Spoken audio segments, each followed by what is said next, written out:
अस्सलाम वालेकुम व्यूअर्स। खूबसूरत सुबह 9 नवंबर की। आज इकबाल डे है। खूबसूरत फूल, खूबसूरत रंग, ग्रीनरी, ज़िंदगी, हर तरफ रवां दवां है। एक नई सुबह। उम्मीद है आप सब भी खैरियत से होंगे और आज की छुट्टी को अच्छे तरीके से मनाएंगे, सोए बगैर अपने अपने काम काज में मसरूफ़।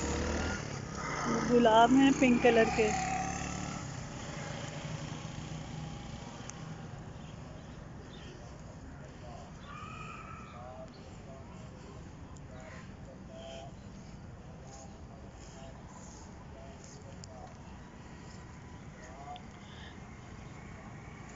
हर तरफ ज़िंदगी रवां दवां है।